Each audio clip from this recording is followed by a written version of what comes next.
আসসালামু আলাইকুম রহমতুল্লাহ। সম্মানিত দিনী ভাই বোনেরা, আজকে আমরা জানব নামের উপরে সূরাতুল ইখলাস 3 বার পাঠ করে ফু দিলে কি হয়, কি লাভ হয়।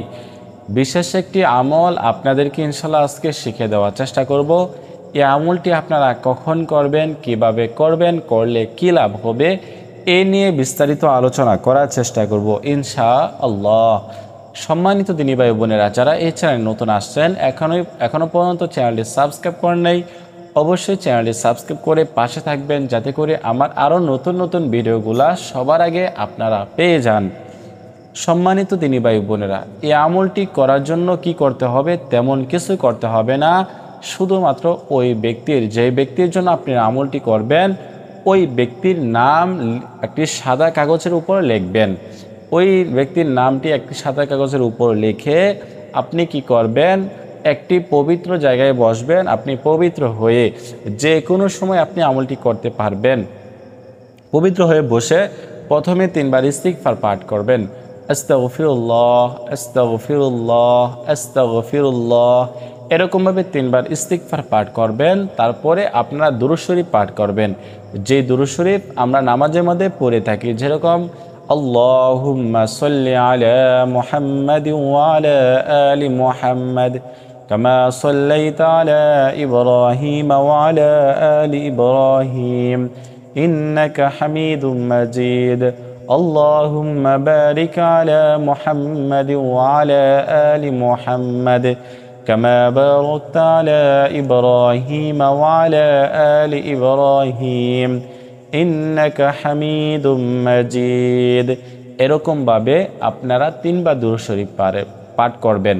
আর যারা এই দুরূদ শরীফ পারেন না, তারা শুধুমাত্র সাল্লাল্লাহু আলাইহি ওয়াসাল্লাম কয়েকবার পাঠ করবেন। সাল্লাল্লাহু আলাইহি ওয়াসাল্লাম, সাল্লাল্লাহু আলাইহি ওয়াসাল্লাম পাঠ করে নেবেন। তারপরে আপনারা কি করবেন? এই যে নাম, আপনাদের ওই যে নামটির উপরে সূরাতুল ইখলাস 3 বার পাঠ করে ফু দিবেন। আউযু বিল্লাহি মিনাশ শাইতানির রাজিম, বিসমিল্লাহির রহমানির রহিম। কুল হুয়াল্লাহু আহাদ, আল্লাহুস সামাদ, লাম ইয়ালিদ ওয়া লাম ইউলাদ ওয়া লাম ইয়াকুল লাহু কুফুয়ান আহাদ। এরকমভাবে 3 বার পাঠ করবেন, 3টি ফু দিবেন। আবার পাঠ করবেন বিসমিল্লাহির রহমানির রহিম। কুল হুয়াল্লাহু আহাদ, আল্লাহুস সামাদ, লাম ইয়ালিদ ওয়া লাম ইউলাদ ওয়া লাম ইয়াকুল লাহু কুফুয়ান আহাদ। এরকমভাবে আপনি আরেকবার পাঠ করে আরটি ফু দিবেন। হ্যাঁ, এই আমলটি করা অবস্থায় আপনি ওই ব্যক্তির নাম স্মরণ রাখবেন, যে ব্যক্তির জন্য আপনি এই আমলটি করতেছেন। হ্যাঁ, ওই ব্যক্তির নাম আপনি স্মরণ রেখে, মাথায় রেখে, ওই ব্যক্তিকে উদ্দেশ্য করে আপনি এই আমলটি করবেন। ইনশাআল্লাহ করলে কি হবে? ওই ব্যক্তি আপনার বাধ্য হবে, আপনার বশ হবে, আপনার কথা শুনতে বাধ্য হবে, আপনাকে প্রচুর পরিমাণ ভালোবাসবে এবং আপনার জন্য সে পাগল হয়ে যাবে।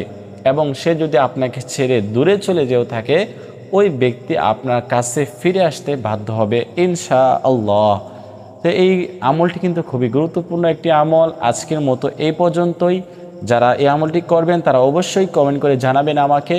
আপনাদের জন্য আমি বিশেষভাবে দোয়া করার চেষ্টা করব। আজকের মতো এই পর্যন্তই। আল্লাহ হাফেজ।